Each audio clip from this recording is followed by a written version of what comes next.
minha cidade maravilhosa, mas se pudesse, estendia o título para o estado inteiro. O Rio é pauta de bem-estar, belas paisagens e principalmente turismo. Me diz uma pessoa que não gostaria de visitar o Rio de Janeiro e sentir esse gostinho. O setor de turismo acumula uma alta de 15,4% no ano. Uma rota super procurada pelos turistas. O Rio tem aqueles destinos, assim, ó, famosos no Brasil, que dirá até no mundo, pois é, mas também tem muita raiz, tem cultura lazer nos subúrbios e no interior. Os olhos estão voltados para a terra fluminense. Eu sou a Luíse Raine. Eu sou a Andréia Rocha e para falar desses roteiros e negócios, Renata Pellegrino, Gabriel Capella, sejam bem-vindos. Olha só, quando a gente pensa no turismo no Rio de Janeiro, a primeira imagem que vem é Cristo Redentor ou Praia de Copacabana. Por que é importante a gente acessar além desses símbolos? Quer começar? Boa tarde, meninas. Boa tarde. Boa tarde. A cultura do turismo do Rio de Janeiro, ele é estendido para todo o estado, como vocês falaram. E por que a gente só concentrar as visitações no eixo Zona Sul e Centro? Não que a gente vai deixar de visitar esses grandes cartões postais que a gente ama. Quem não quer chegar no Rio e visitar o Cristo Redentor e visitar o Pão de Açúcar. Mas a gente tem muita história no subúrbio, né, Gabriel? É isso aí. Bom, eu queria agradecer o convite. É um prazer estar aqui falando sobre turismo, falando sobre subúrbio, sobre cultura carioca, né? Eu acho que o turismo, ele é múltiplo, né? Assim como a cidade do Rio de Janeiro, ele tem que ser diverso, né? Tem que trazer narrativas diversas, experiências diversas, né? Eu acho que tem um espacinho para todo mundo dentro do turismo, para todo tipo de experiência. Então, os cartões postais são muito importantes, né? Divulgam muito o Rio de Janeiro internacionalmente, né? Em outros estados, mas a cultura carioca, né?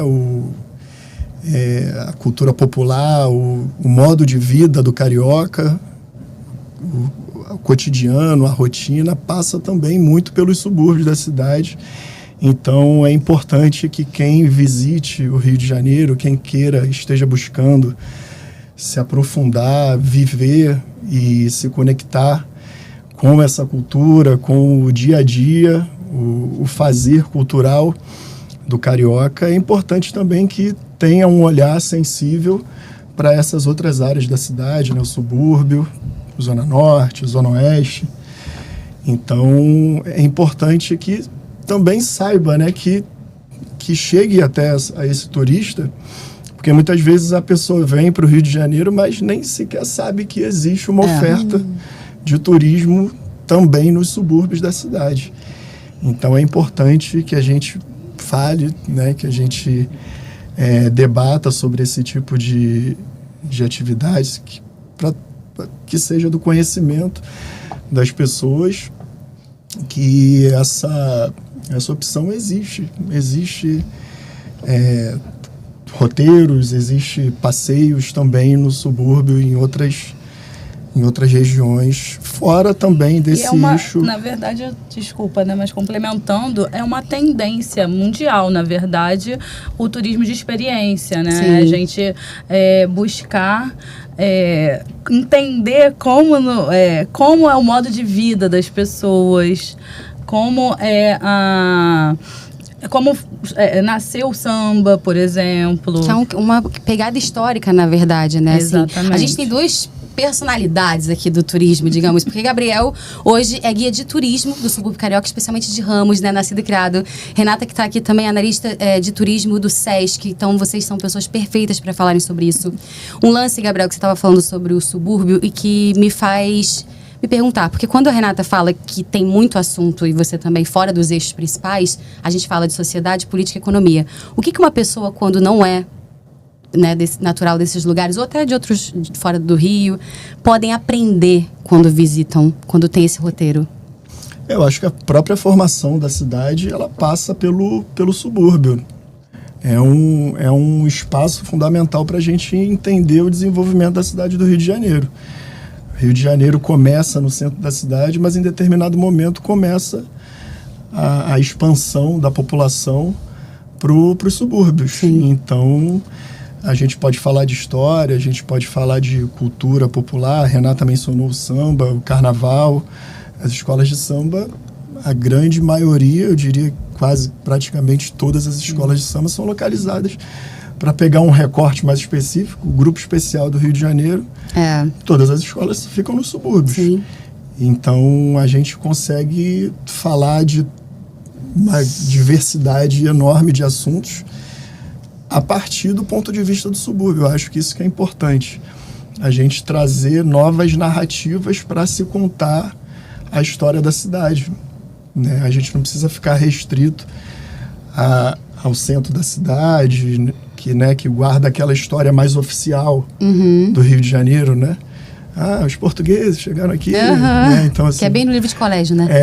Então a gente precisa trazer outras informações, outros pontos de vista, que inclua também, eu gosto de usar essa palavra, que dê protagonismo Muito boa. ao subúrbio, né? Porque Muito bom. é o local onde a maior parte da população carioca vive. Então e é também um espaço de produção cultural, não é um espaço.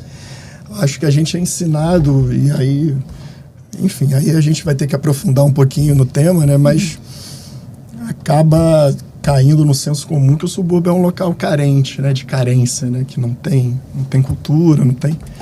E assim, é totalmente o contrário disso. Então, a gente consegue falar sobre muitas coisas a partir de outras centralidades. Acho que pode usar esse conceito, na verdade, não só no subúrbio, mas também no interior, né? Que, exatamente. Parece que não tem, são carentes de comércio, de como cultura. Se fosse mais rústico, né? Mais exatamente. rural. Longe, né? Essa coisa do longe, né? Depende, longe qual é o ponto de vista. Mas da onde vem a comida que vocês estão comendo ali no restaurante que está no eixo do sul? Da onde vem Então, eu acho que esse tipo de turismo também, ele proporciona uma experiência mais aprofundada do lugar. Mais aprofundada no sentido de onde você, como as pessoas daquele estado vivem de verdade, né? Então é pautado realmente nas vivências da população e colocando as pessoas daquele lugar no eixo do protagonismo, colocando no centro do roteiro. Então, esses roteiros que a gente tem trabalhado, ele passa muito, né, na nossa metodologia. A gente conversou muito sobre cartografia, a metodologia da cartografia afetiva, porque o que seria, Renata? Que o lugar, ele não é pautado só no mapa no território que ele está delineado.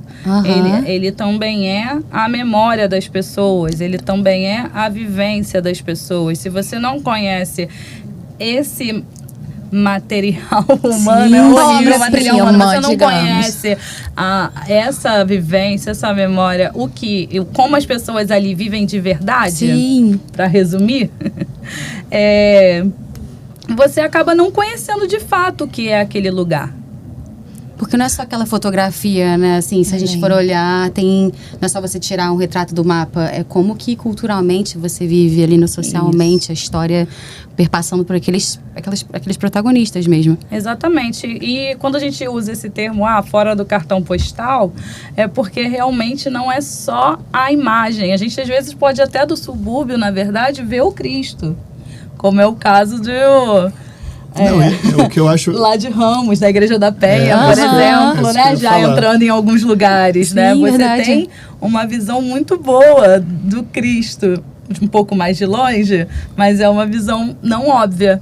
Sim. E é legal também a gente, ainda sobre esse tema de cartão postal, a gente afirmar que o subúrbio também tem os seus cartões postais, né? Então, é um elemento legal. A Renata falou sobre a Igreja da Penha. A Igreja da Penha é uma das igrejas mais antigas da cidade. E é como se fosse um marco, né? Quem chega no aeroporto do Galeão consegue enxergar a Igreja da Penha, por exemplo. Então, talvez não, acho que... É um cartão postal. Não, e às vezes enxerga primeiro a Igreja da Penha do que só depois o Cristo, só quando chega lá na Zona Sul, né? Então... É recebido de braços abertos pela Igreja da Penha, na verdade, exatamente, ali, né? Exatamente. A igreja que fica, para quem não conhece, né, que fica no alto de uma rocha, fica no bairro da Penha. Então tem uma visão panorâmica de uma parte do subúrbio e dá para ver a Baía de Guanabara, dá para ver a Ponte Rio-Niterói, dá para ver o Pão de Açúcar, assim, mais distante. Uma pontinha do Pão de Açúcar que é interessante também. Olha, vocês estão reconhecendo?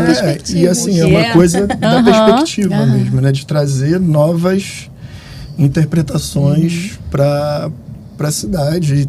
E isso vale tanto para o morador quanto para o turista. Eu acho que isso é legal também. Da gente falar que o turismo, ele cada vez mais, eu acho que é até uma tendência, né? Do morador da cidade fazer turismo dentro da cidade que ele vive. Qual é a isca, assim, geralmente? Qual é a isca nesse turismo alternativo? É gastronomia, música, história? Por onde vocês começam? Eu acho que é interessante escolher um tema central, assim, né? No caso do subúrbio, o que acontece mas ele é coletivo, muito... né? Passa o que por acontece isso tudo. muito...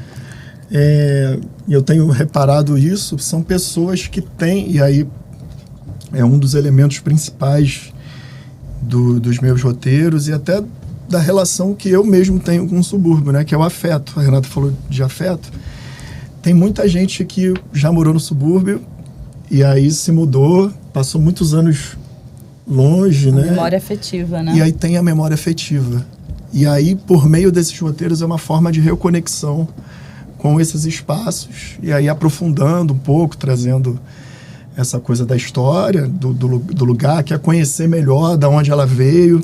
Porque quando morava, nem conhecia, né? Às vezes, a gente não é ensinado, né? A verdade é essa, assim, a gente, quando estuda, a gente aprende a história do centro da cidade, sabe? A gente não aprende a história do bairro que a gente vive. Às vezes a gente passa no mesmo lugar, que é extremamente histórico. A gente estava falando disso no off, né? Da Presidente Vargas até. Sim. Você passa ali direto e você não tem noção daquela importância daquele lugar ancestral. É interessante você falar da Presidente Vargas, né? Porque em um dos roteiros que já fizemos no Sesc, por exemplo,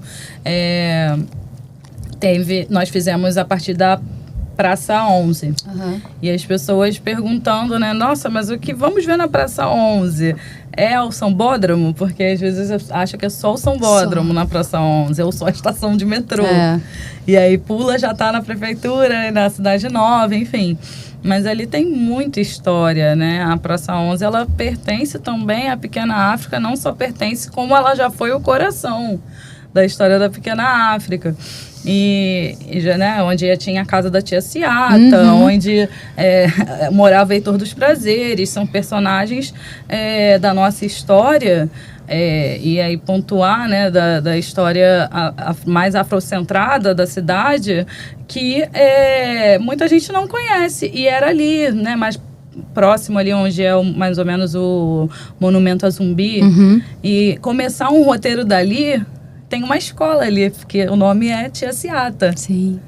E aí, assim, qual a importância, né? Poxa, onde foi criado, né, o samba no Rio de Janeiro, sabe? As casas das tias baianas, enfim. Como expressão cultural fortíssima, né? Exatamente. E as pessoas não passar por ali, ou passar direto por ali, não olhar e ver que tem uma escola com o nome dela, mas por que tem essa escola? É quase um invisibilizar, né? Exatamente. São roteiros que são invisibilizados.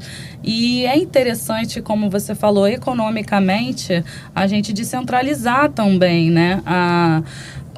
O eixo, né, de onde fica a massa do turismo, né, para a gente ter um equilíbrio econômico, né. Eu acho que para a cidade é muito importante. Então, a gente começar a ver outros lugares, dar protagonismo para esses outros lugares, é importante para ter um desenvolvimento econômico também nesses lugares, né, e para a população. Com certeza, com certeza. Eu queria só pegar um gancho no que a Renata falou sobre a Pequena África, que eu acho que é interessante, e eu acho que já tem pensadores que colocam essa questão da gente pensar não em uma pequena África, e a gente pensar em pequenas Áfricas na cidade do Rio de Janeiro, Verdade. e muitas delas estão localizadas no subúrbio. Sim. A presença da comunidade negra na cidade não se resumiu à pequena África. A pequena África do centro da cidade, lógico que ali é um local repleto, um local de memória, de resistência, muito simbólico, historicamente falando. Mas a partir de determinado momento essas populações foram empurradas para os subúrbios da cidade. E aí foram se formando outras pequenas Áfricas. Se a gente, até trazendo um roteiro que a gente teve no sábado, a gente pode afirmar que o cacique de Ramos é uma pequena África, né? Que são fundadores oriundos de famílias negras da zona da Leopoldina, né? Que é uma região do subúrbio, que é um conjunto de bairros. E um desses bairros é Ramos, né? Onde eu sou nascido e criado, mas é uma dezena de bairros que forma essa região da zona da Leopoldina. Então, é um conceito interessante da gente pensar isso. Assim como tem Ramos, onde tem o cacique de Ramos, tem Madureira, onde tem o Império Serrano, Portela, Serrinha. Então, assim, o que não faltam são opções para a gente pensar esse protagonismo da história suburbana dentro da cidade. Sabe um ponto interessante quando você fala, Gabriel, assim, se a gente parar para pensar, a história, por mais que ela tenha acontecido, a gente não muda ela, né? Ela está em constante movimento, em constantes descobertas, né? Cada vez que a gente visita e tem outros pontos de vista, porque antigamente talvez a gente pensasse que existisse uma pequena África, e hoje o Gabriel traz essas novas pesquisas e estudos apontando novas pequenas Áfricas, assim como outros assuntos também. Falando mercadologicamente, vocês sentem que o turismo nesses lugares no interior, no subúrbio, tem crescido? E aí, Gabriel, você falou sobre as pessoas que habitam esses lugares, os moradores, assim como você, que é um exemplo, né, que nascido e criado em Ramos, que hoje executa esse trabalho belíssimo de levar a história. Você sente que existe uma profissionalização nesses centros? As pessoas têm procurado, seja em restaurantes, bares, locais comerciais, pessoas que guias de turismo como você. Como é que tem sido isso? De se para atender ao público, se profissionalizando para atender ao público, procurando entender mais sobre negócios. Eu acho que é uma construção. Exatamente. Nem sempre a pessoa, o empreendedor, a iniciativa local ainda se reconhece como reconhece aquela potência, aquela potencialidade daquele território. E isso é uma construção histórica, porque ao longo do tempo o subúrbio foi se criando uma imagem de que é um local carente, que não tem cultura, né? Então isso acaba afetando até a autoestima. E eu acho que o turismo é uma ferramenta de empoderamento, né? De empoderamento e de pertencimento, né? De você demonstrar ali que aquele local é um local que tem um valor histórico, né, grande, e isso aumenta a autoestima das pessoas que moram naquele local, que vivem naquele local. Então, o turismo é uma ferramenta que mexe... De transformação social também. Né? Econômica, social, cultural. Então, tem todas essas questões. Complementando, até usando o exemplo desse roteiro, né, que é do projeto Palavra Líquida, que a gente desenvolve no SESC. O Gabriel estava com a gente nesse roteiro de sábado, né, em agosto, enfim. Nós, passando por um lugar que era um bar, que seria comum, um lugar talvez invisibilizado, como você falou, onde tinham pessoas ali tomando a sua cerveja, tranquilo, mas era um lugar, acho que o Gabriel pode até falar melhor, mas era um lugar de memória. Memória, exatamente, onde foi concebido um dos maiores, né, mais conhecidos grupos de samba e pagode do Rio de Janeiro e talvez do Brasil, né? O Fundo de Quintal. Acho que ele pode falar melhor, mas eu acho que para falar da minha visão, vendo as pessoas do lugar, eu tenho quando eu vou acompanhando os roteiros que a gente está proporcionando no SESC, principalmente esses que são nos subúrbios, no interior, a reação das pessoas que moram naquele lugar. Uhum. Elas se emocionam, se surpreendem. E eu me emociono junto. Não se sentem invadidas, né? Eu me emociono Tem junto. essa coisa do uau, estou sendo vista, estou recebendo. Exatamente. Ah, legal. Porque a gente tem, às vezes, sempre essa preocupação na elaboração do roteiro, se a gente vai impactar de alguma forma negativa, Sim, né, sim, a vida sim. das pessoas, e aí não vamos fazer aquele roteiro. De manter a essência, né? Eu acho que um caminho sempre pra gente fazer roteiros que impactem positivamente é a gente estar com pessoas do lugar, né? Então, a gente contratar um guia que nasceu ali, ou que tem relação com aquele espaço, que tem uma relação já positiva notoriamente com aquele lugar, eu acho que é um caminho legal para a construção daquele roteiro. Então, a gente vai muito por esse caminho, né? Eu acho que esse é um grande diferencial desses roteiros. É a gente pisar naquele território com respeito, Sim. né? Dando Respeitando voz, aquela né? história, respeitando os moradores. E aí, só com uma pessoa que conhece, que está, eu acho que valorizando também, eu acho que financeiramente, né? A gente vai contratar, vai consumir no lugar, vai... Acho que é uma relação de troca. Exatamente, não é uma uma relação, relação de troca. De você ir lá, se apropriar de Sim. tudo aquilo, né, daquela Exatamente. cultura, daquela potência e não dá nada em troca. Então, acho que dá pra uma ver. relação sustentável. Exato, né? é uma relação sustentável, exatamente. Que é para ver que eles se sentem valorizados quando a gente está pisando ali com uma pessoa que é do território, que a gente está parando para ouvir a Sim. história, a gente não está ali só tirando foto, só... Explorando Exatamente, imagens. é uma né? relação menos exploratória nesse Sim. sentido. Então, a gente vê as pessoas saindo, abrindo a janela. Ai, que legal isso. Não, né? e Convite. elas interagem, né? Elas interagem. Nesse bar, agora eu lembro... A história é muito boa. A né? gente falando sobre Era um bar onde se reuniam os sambistas e os chorões, os músicos que do tocam chorinho. choro, né? Mais antigos de uma geração anterior à geração do Bira Presidente, que faleceu agora Sim. recentemente, que foi o fundador do Fundo de Quintal, né? E do Cacique de Ramos. Então, o pai dele, que era um boêmio, né? Se reunia nesse bar com toda aquela galera ali da velha guarda para fazer rodas de samba. Então, o Bira e o irmão dele, o Birani, tinha um outro irmão também, eles cresceram, a formação musical deles vem dessas rodas de samba.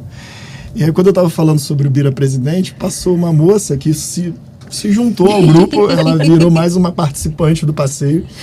Ela falou, eu Muito lembro bom. deles, eu conheci eles. Né? Então, assim, Exatamente. elas também é uma forma de você dar visibilidade a essas memórias desses moradores, dessa comunidade local.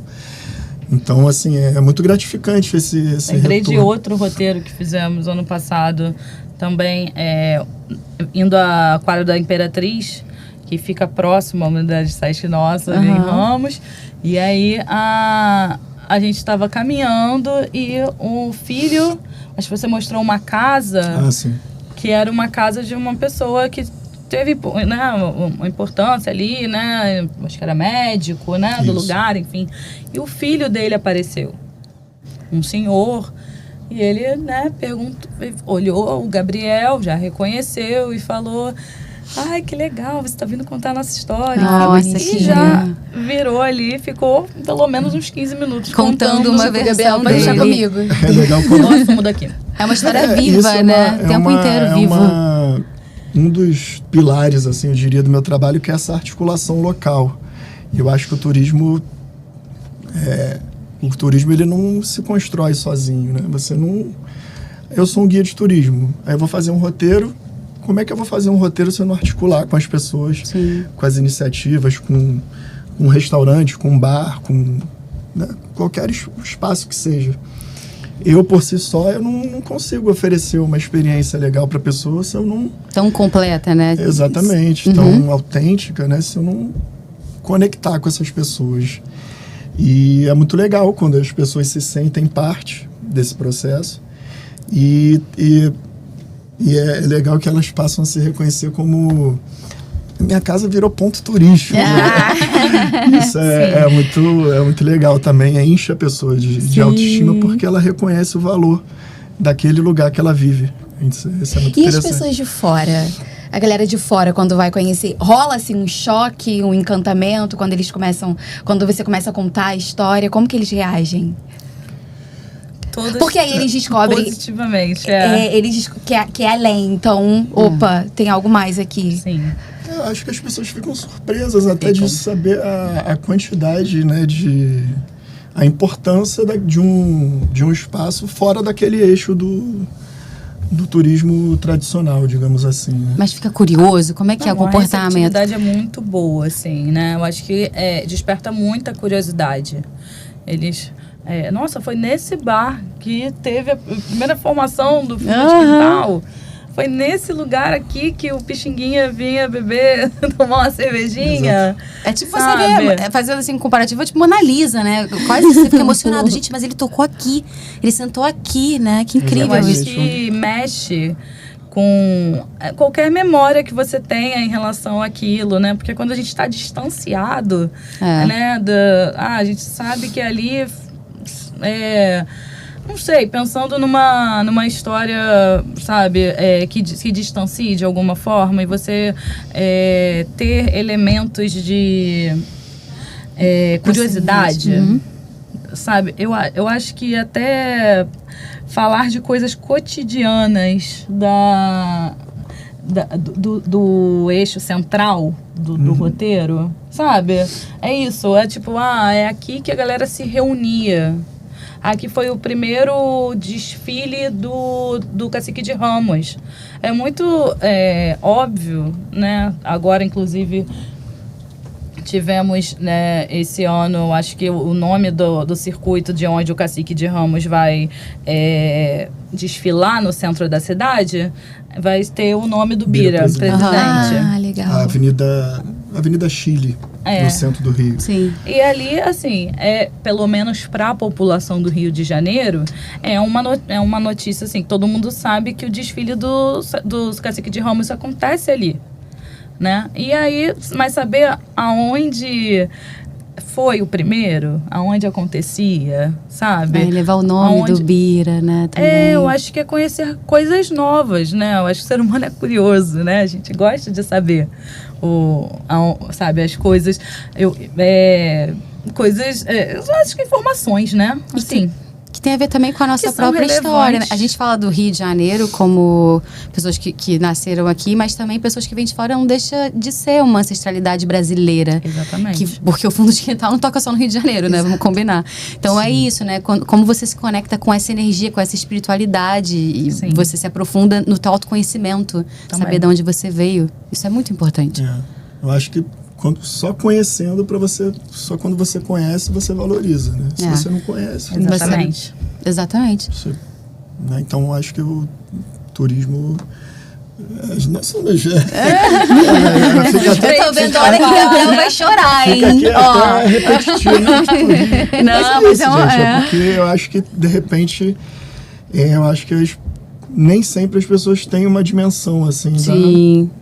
da complexidade e da importância, né, desse fazer turismo. Né? Vamos aproveitar esse espaço, inclusive, ideia que a gente tem um combinado aqui.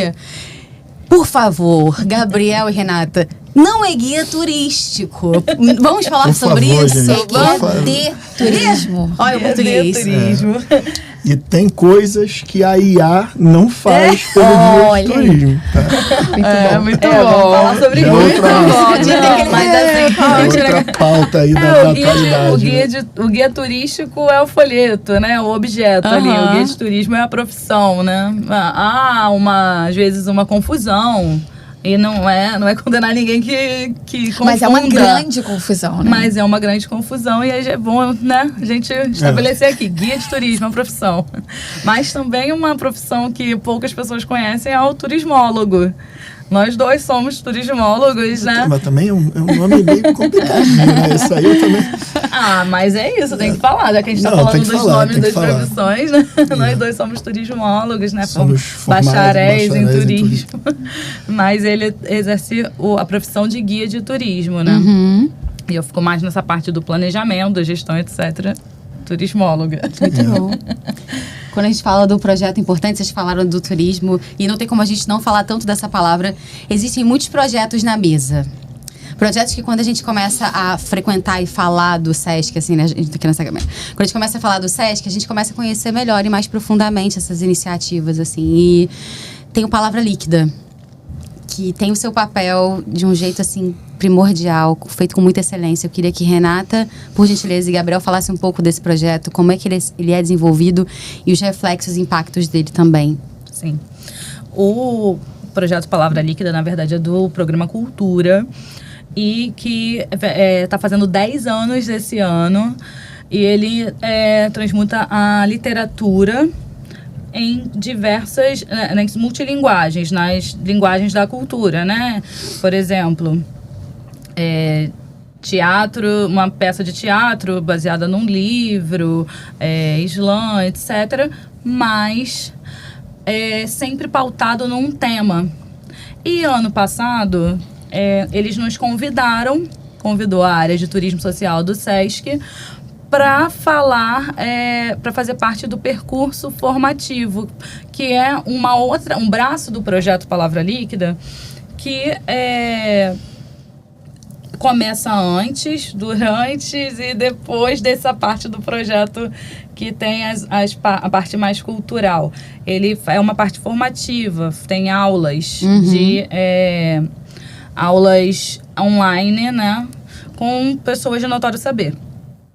Aí veio o tema Terra e Território em 2024, e aí eles pensaram, poxa, será que não seria legal a gente convidar o pessoal do turismo social para pensar junto Terra e Território? Vamos discutir esse assunto nos lugares, nos territórios.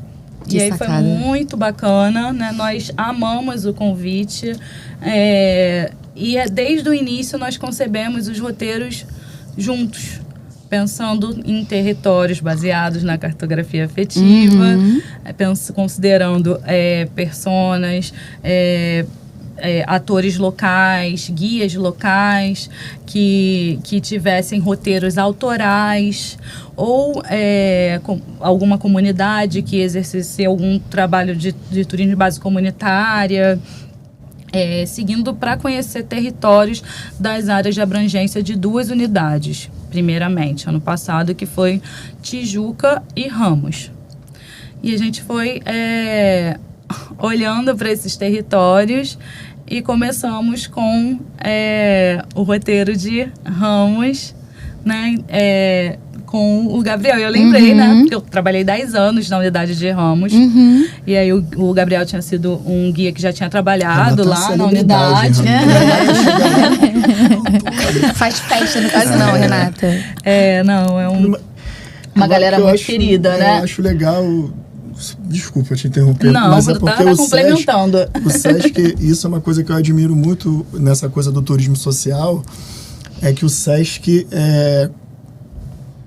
bom, de certa forma, o SESC... É isso que ele está falando também como pessoa usuária do SESC também, pessoa que viveu como um parceiro, como prestador de serviço. O turismo social do SESC enxerga as pessoas não como números, enxerga como com nomes mesmo, né? Então, quando a Renata vai lá, a Renata que trabalhou lá por 10 anos, ela conhece as pessoas e as pessoas conhecem ela.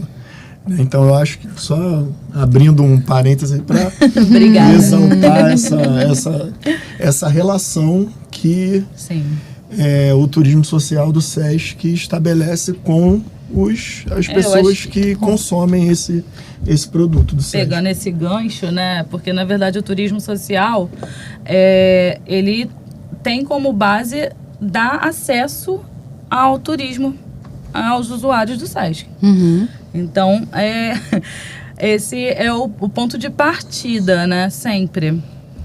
acesso ao lazer, acesso às atividades turísticas, aos lugares e tem sempre um cunho educativo, né? Levar o turismo, a educação para e pelo turismo. Então a gente tem esses conceitos como chave para os nossos roteiros. Então, por isso, né, voltando ao gancho do Palavra Líquida, eles pensaram na gente como um novo desdobramento das aulas online que eles faziam. Na prática, então, né? Levando para a prática. Levando para a prática, levando para o território. Então, começamos a fazer aulas, aí começou a chamar de aula passeio, né? Que fica uma delícia, né? Foi um movimento que veio mais do público também, né? De chamar de aula passeio, porque a gente fez uma construção com os agentes do território, pensando numa temática que fosse possível, né? Da gente realizar. E convidar alguém que tenha relação afetiva com aquele território para falar para o público no final. Então, assim, depois do passeio, a gente faz uma roda de conversa em algum lugar específico ali do território, para falar sobre o assunto que a gente está abordando ou sobre a afetividade daquela pessoa com o lugar, e aquilo ali vai gerando assunto. Então, assim, o passeio acaba sendo muito participativo mesmo, sabe? As pessoas vão conectando suas memórias com a memória do lugar.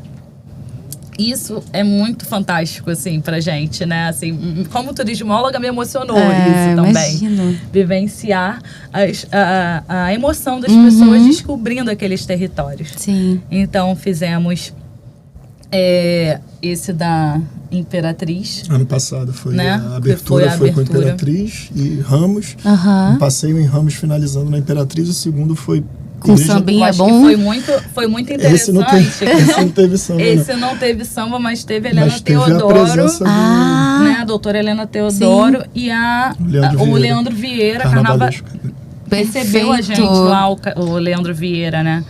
Que é o carnavalesco, né? Super renomado, que tá na Imperatriz, né? E recebido, né, pelo Gabriel, a gente lá sendo recebido pelo Gabriel, já tiveram também outro olhar pro passeio, né? O segundo foi sobre as memórias do Pixinguinha, né? Igreja da Penha. Falar a gente sobre falou a festa sobre da Penha, a importância, né, da festa da Penha, que durante muitos anos, durante muito tempo, foi a festa mais importante da cidade, só perdendo em popularidade pro carnaval. Isso é uma história que pouca gente conhece, e é onde os sambistas iam lançar os seus sambas pro carnaval do ano seguinte. Se fizesse sucesso na Festa da Penha, seria sucesso no carnaval. Tava numa aceito, época, exatamente, numa época que não existia rádio, a rádio estava chegando ainda, não existia disco, a música ainda estava se profissionalizando dentro da cidade. Então era nesse espaço que os sambistas iam para lançar os seus sambas. Isso a gente tá falando o quê? 1900 porque rádio chegou ali na virada do século, 1910, 1920. Era um acontecimento, no início do século XX.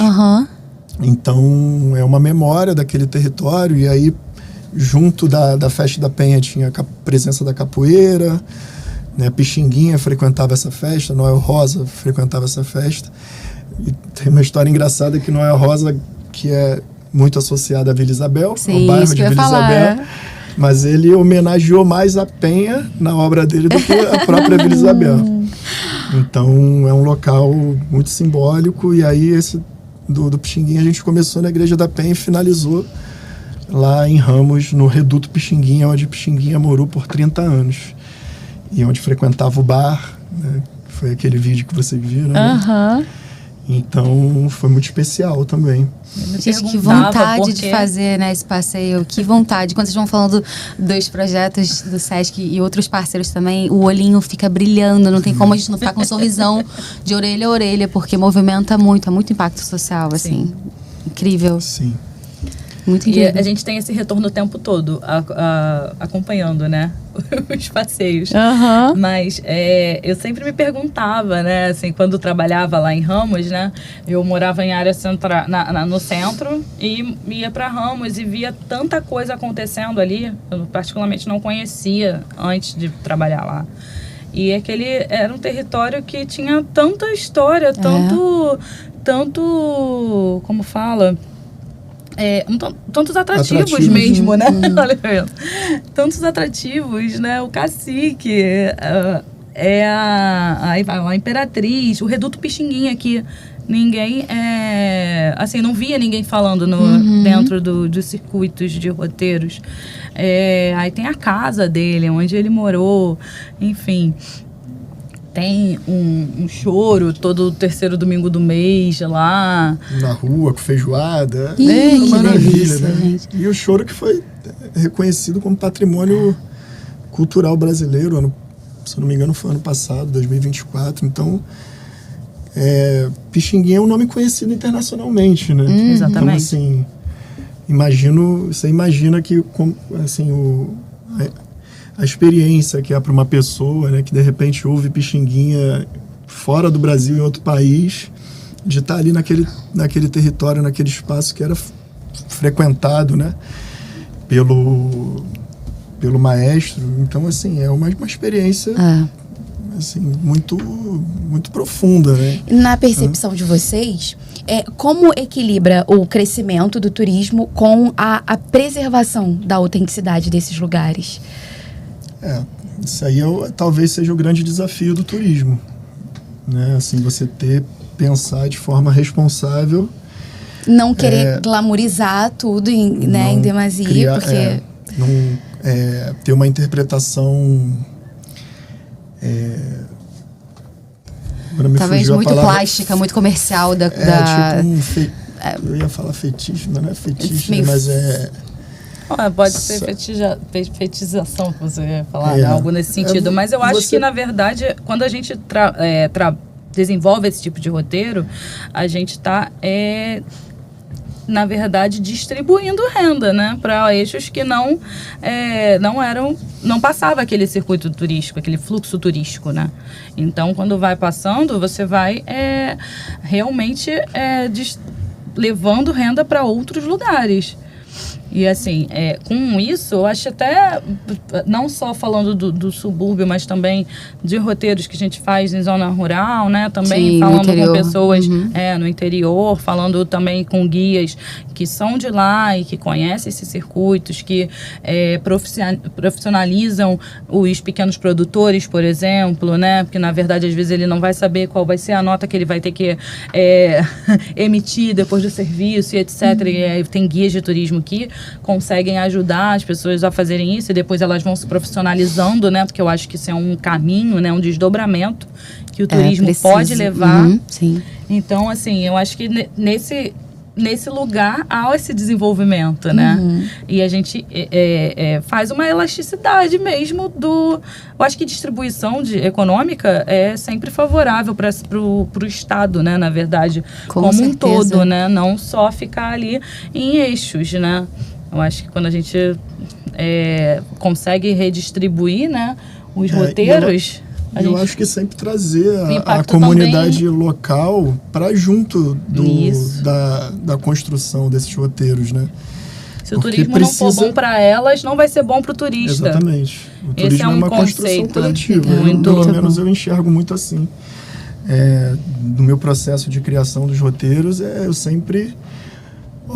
vou aí tal dia, como é que você tá? Falando com os parceiros, né? Sempre em contato. Não é uma coisa assim, chegar do nada com 50 pessoas. Isso não existe. Né? Impactar a rotina daquele bairro, daquela comunidade, né? Isso é bem isso que a Renata falou. Tem que ser, se é bom para o morador, é bom para o turista. Não é uma coisa estanque, assim. As coisas caminham de forma paralela, entendeu? E eu lembrei da palavra, tá? Caricata. Caricata, é verdade. Você interpretar aquilo como uma forma autêntica, né? De maneira autêntica, como uma história, um modo de vida autêntico as sociabilidades daquele território. A realidade, né? Também. Aquilo é uma construção histórica, não é assim, você fazer um bar em outro tipo local. o cenográfico, né? Como cenográfico, meio novela, exatamente. né? Você contextualizar historicamente e explicar, trazer isso dentro das suas narrativas pro turista, entendeu? Perfeito. Muito bom. Pra gente sentir a energia real daquilo, né? E quando você fala da experiência do morador, de fato, é essa troca não só do contato da energia. Então, se ele recebe bem, se ele tá sabendo o que tá acontecendo, podendo, com a sua propriedade, com o seu poder de fala, passar aquilo, quem recebe, né? Recebe muito bem e é uma sintonia finada ali, é um negócio lindo de ver. Não tem como a gente encenar a energia, exato, né? É por exato. isso que Eles sentem. o papel do guia local também é fundamental, né? Com de certeza. você valorizar o guia local, que é realmente daquele lugar, que conhece aquelas pessoas, conhece o funcionamento daquele lugar. Então, assim, é sempre... para quem viaja, contrate um guia local. Porque tem muito disso, né? Acho que principalmente nas comunidades também. Sim, Outros sim. que vêm de fora e passam. Você pode até... Isso acontece muito no turismo, né? Você chega até determinado local com um guia que você contrata numa agência, mas quando você chega naquele local, naquele território, quem vai te acompanhar é um outro guia local. Então você vai ficar com 2 guias. O que está te acompanhando durante todo o roteiro, que às vezes envolve outros locais. Sim. Mas quando você chega ali naquele bairro, naquela comunidade, você é recebido por um guia local que realmente conhece, tem o domínio de tudo. É justo. Exatamente, você está fazendo o dinheiro circular dentro daquela comunidade, trazendo impacto Não só positivo. isso, você acaba valorizando a sua atividade ali também, a experiência da pessoa. Você saber, melhora né? a experiência saber, né? do turista. Porque você vai ter bebendo da fonte. Você vai conhecer ali a realidade, as pessoas, ir no lugar certo, né? No lugar que sei lá, às vezes você pode se confundir também se você estiver ali com uma pessoa que não conhece, né? Você não vai ter certeza que a história que está sendo contada é aquela. Sabe? A gente levar o roteiro para realmente esse lugar de conhecer as verdadeiras histórias, né? Conhecer mais a fundo, mais aprofundado, né? A gente ter, eu acho que também uma valorização do nosso tempo, né? Porque agora, falando do Palavra Líquida, a temática desse ano é tempo e festa. E quando a gente falou desses roteiros, né, a gente pensou, a gente não pode fazer um roteiro que ele vá passar em vários lugares e as pessoas não tenham tempo de aproveitar e mergulhar naqueles lugares e conhecer as histórias das pessoas direito, sabe? Sim. Sentir a energia do lugar, ter um tempo para se conectar. Absorver, né? Se conectar com aquele lugar. Não, eu tô lembrando lá no... Posso falar o nome do bar? Posso falar o nome do bar? Pode. Posso, né? Lá no Bar da Portuguesa, que é um bar lá em Ramos, que é onde Pixinguinha frequentava, o bar estava fechado ainda, as pessoas estavam... A dona Donzília, que é a portuguesa que dá nome ao bar, já estava lá, estava regando as plantas, né? Estava regando as plantas. Uma coisa bem real. Exatamente, eu cheguei lá, dona Donzília, dá licença. Parecia que a gente tinha contratado.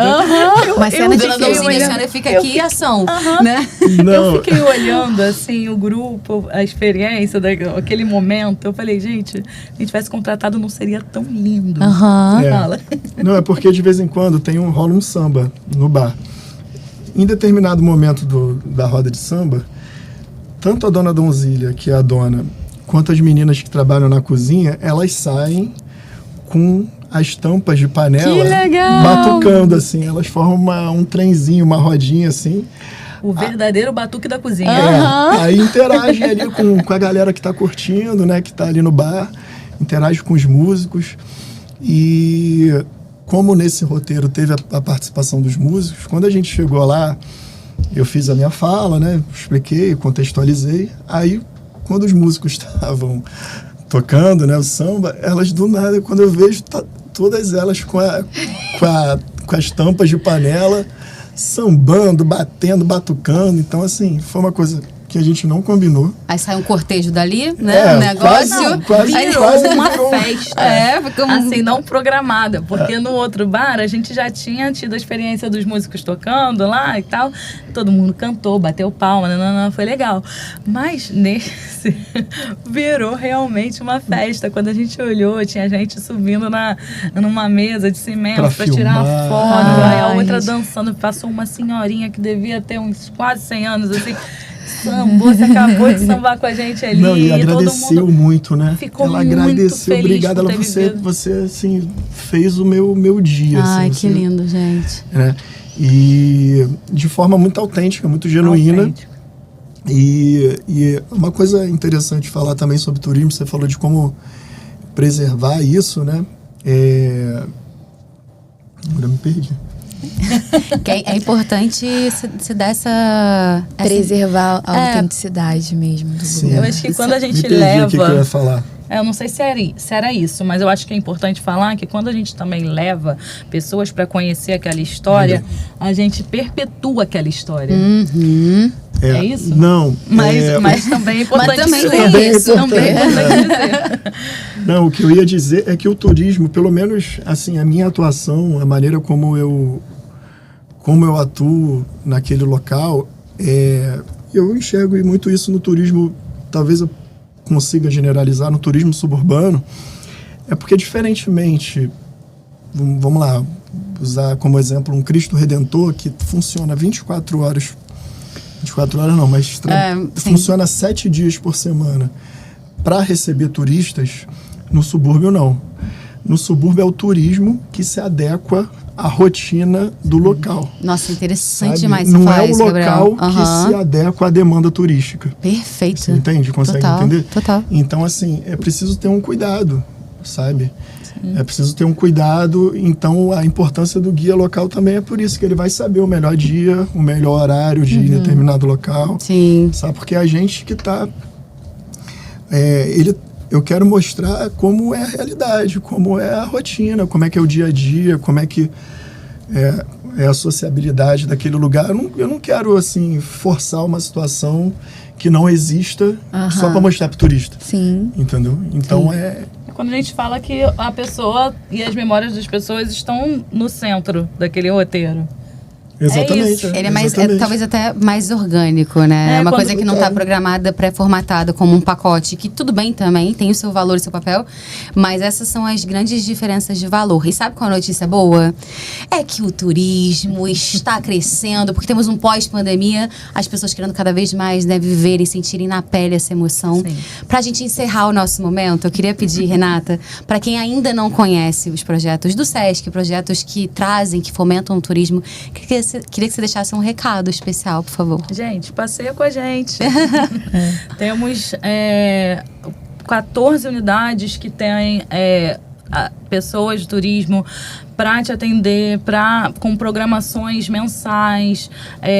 São programações também com esses roteiros, com roteiros também aéreos, com roteiros de viagens também com pernoite, para conhecer outros lugares do estado, lugares do Brasil. Assim, são muitas oportunidades. E vamos viajar. Porque a vida está aí, né? Conhecer pessoas, memórias. E o turismo social, ele do SESC está preparado para receber vocês. Muito bom, vamos viver. Agora, Gabriel, né? Por favor. Esse convite para conhecer o subúrbio. Convidar a galera para frequentar o subúrbio, para usufruir, para criar novas memórias, para se sentir pertencente a esse espaço também, que é um espaço fundamental para a construção da história do Rio de Janeiro, para a formação cultural do nosso povo, né? Diversas manifestações culturais que passam pelo subúrbio. Aquele clima gostoso que é diferente, né, do subúrbio, aquele clima acolhedor, onde o tempo, falando sobre tempo de novo, o tempo passa de uma maneira diferente, longe das multidões. Local de encontro, onde em cada esquina você vai encontrar uma história, uma memória e vai viver momentos autênticos. Então, vem pro subúrbio, zona da Leopoldina, o subúrbio do Rio de Janeiro de uma maneira geral, tá de braços abertos para o turismo e para quem quiser conhecer o Rio de Janeiro. Muito bom. Só Gabriel, faltou a gente encerrar com obrigada. samba agora, né? Não, Mariana, tem alguma coisa? Trouxe. Tirar meu tom aqui. Já pensou? Eu deixo pra galera do cacique. Vamos visitar, né? Eu acho que os lugares estão aí pra isso. Tem não só isso que a gente falou, mas Madureira. Tem, mil oportunidades no Rio de Janeiro pra gente se aprofundar. E é isso. Muito bom. Renata, Gabriel, muito obrigada pela presença de vocês. Que Foi muito agradeço. bom ter vocês conosco, nos ensinando Obrigada. a diferença de guia de turismo e Guia turístico. Que bom, ficou no guia de turismo. O nosso Papo é Sesc tá ficando por aqui. Não esqueçam de curtir, compartilhar, comentem. A gente gosta de saber o que vocês estão achando. Até a próxima. Até. Tchau.